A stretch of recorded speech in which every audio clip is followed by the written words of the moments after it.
Alright, so here's a quick tutorial. First thing you do, you grab your song out of iTunes, whatever it might be, and you drag it to the desktop. So here I have it right here.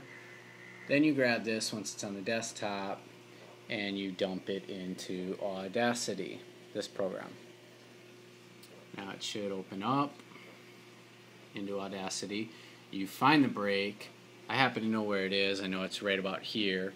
So I'm just going to highlight and drag over that area. A little more than needed, of course. I'll get into it a little later, right after this. Go up here to Edit. Go down to Trim. And now we've got it all trimmed up. Now, there's some feature, and I'm not sure where it is, as to how to drag this whole thing to the beginning. I'm going to go about it the long way and just highlight right here and drag all the way to the beginning. Keep dragging. So it's at the beginning. Now what I'm going to do is I'm just going to hit the delete button on your keypad. Boom. Now we've got that to the beginning. Up here are plus and minus buttons. I'm going to hit the plus, and that'll make everything bigger, so I'll be able to see it easier. Now this is probably the beginning of the break, so I'm going to hit right there, highlight, drag all the way over to probably right about there. That's probably the end. Go up here to the play button, and if you see it, when I highlight on it, it tells you what to do. If I just hit play, it'll play, but if I hold shift and then hit play, that'll loop it.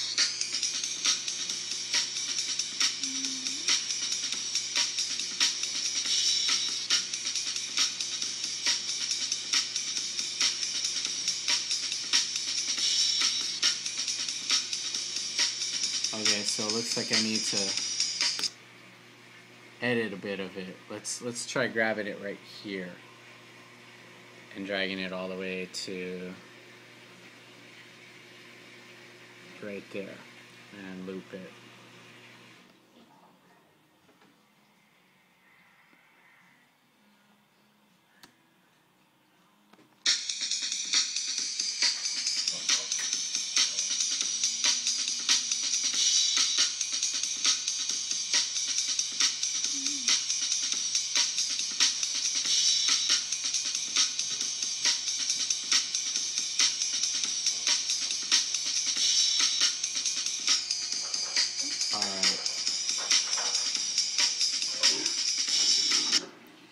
So we need to delete this end too.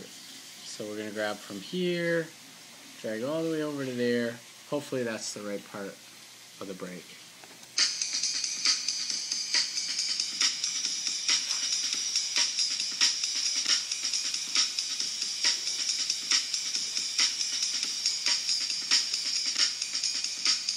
Nope, it's not.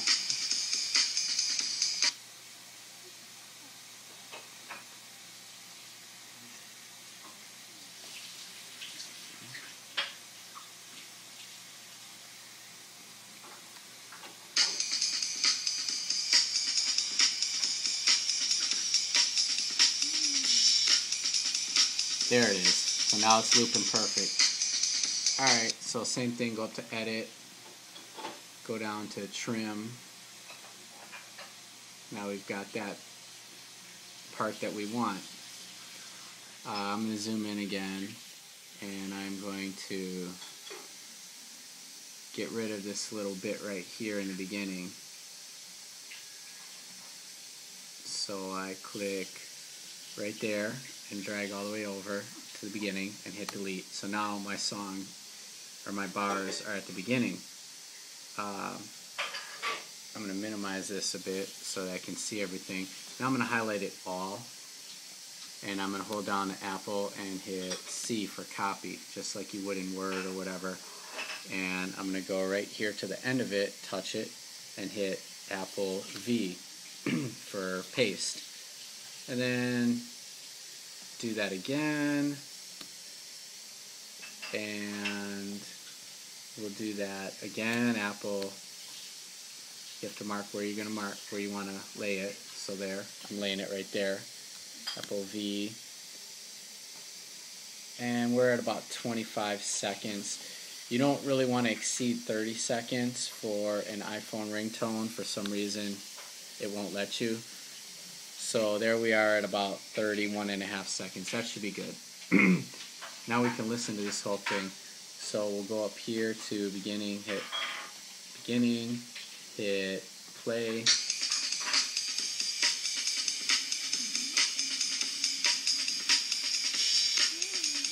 And there you go. It all loops. Alright. Next thing we're going to do is we're going to grab the whole thing, highlight it all, and then we're going to go up here to Effect. Hit Effect, the first one down, Amplify. We're going to hit Amplify. And what we're going to want to do is make this thing jump. As you can see right now, these bars don't go all the way up. We want them to go just about up there. We're borderline making it distorted. Right here it says I can amplify it by 0.3 and still be good. It'll let you know how much you can do before it gets bad.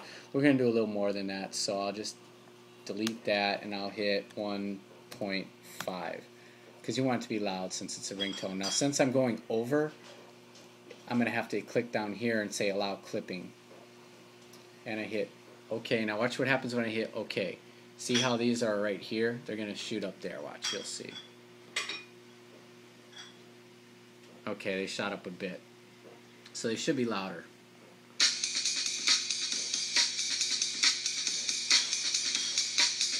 Alright, that's pretty good. Now next thing we're going to do is we're going to go up here to File and we're going to hit Export. Click Export. It's named Almond Brother. We'll call it the Almond Break, or we'll say Almond Ringtone Break. And it's going to be converted to an M4A. That's what we want. You can also select other options there. I have it set to M4A. That's what we want. So we hit save, and it's going to save to my desktop. In here you can write more comments, whatever you want, but I don't care. I'm just going to hit OK. So now it should save to my desktop.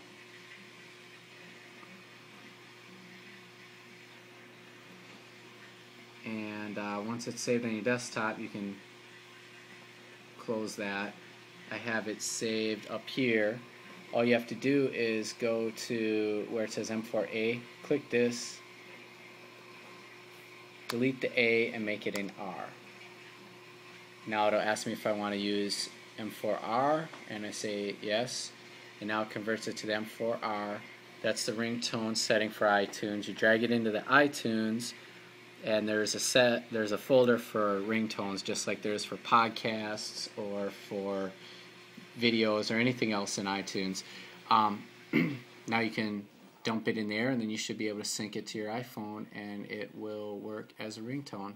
There you go.